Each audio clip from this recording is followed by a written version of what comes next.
আপনার বড় নাতনি জীবিত আছেন, আর ওর পা যখন এই বাড়ির চৌকট ডিঙোবে তখন এই বাড়ির সব কিছু বদলে যাবে। কলকাতার নাম তুই কোনোদিনও মুখে আনবি নাই, কথা দে। কেন তুমি আমায় কলকাতায় যেতে দেবে না? বলো না। হ্যাঁ, কলকাতায় কি বাচ্চারা আছে যে আমি গেলে ওরা আমায় খেয়ে ফেলবে? বলো না মা, তোমার সমস্যাটা কি? কেন তুমি আমায় ঘরে বাঁধে রাখতে চাইছো? ও মা, বলো না। আচ্ছা তুমি না বললে আমি কি করে বুঝবো বলো তো? মা, তুমি কিছু লুকোচ্ছ আমার থেকে? সত্যিটা কি বলো তো? হ্যাঁ, কাকে ডরাচ্ছ তুমি? হ্যাঁ বলো না, কাকে ডরাচ্ছ? কে আছে কলকাতায়? বলো না মা, কলকাতায় কে আছে?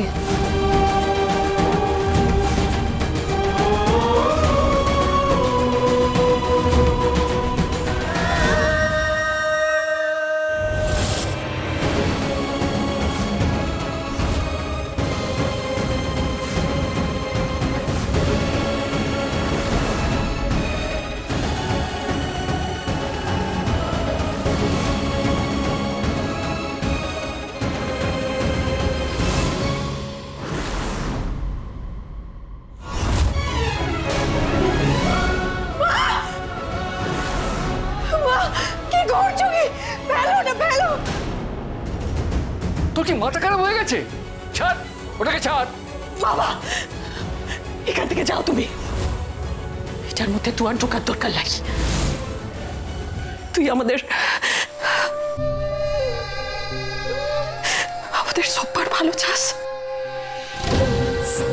তাহলে তুই আমার মাথা ছুঁয়ে দিব্যি কর। কথা দে আমায়। কলকাতার নাম তুই কোনোদিনও মুখে আনবি নাই। কলকাতার নাম তুই কোনোদিনও মুখে আনবি নাই। কথা দে। ভগবান আপনাকে সঠিক সংকেতই দিয়েছেন। আপনার বড় নাতনি জীবিত আছেন। ও খুব শিগগিরই এই বাড়িতে আসবে, আর ওর পা যখন এই বাড়ির চৌকট ডিঙোবে তখন এই বাড়ির সব কিছু বদলে যাবে। আপনি ওর আগমনের প্রস্তুতি নিন।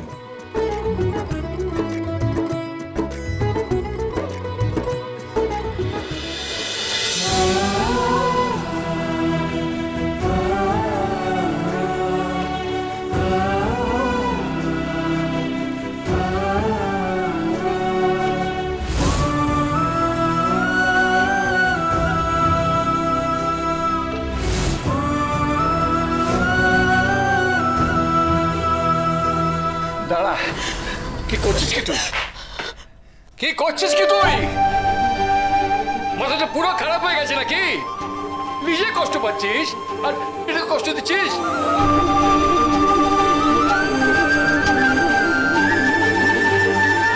মা, তোমার পায়ে ধরি মা, তুমি যা বলবে আমি তাই করবো। সব কথা শুনবো আমি, কিন্তু আমাকে বাঁধতে চাই নিজেকে। নিজেকে কষ্ট দিও না মা। ওঠ মা, ওঠ ওঠ ওঠ ওঠ ওঠ। চলো।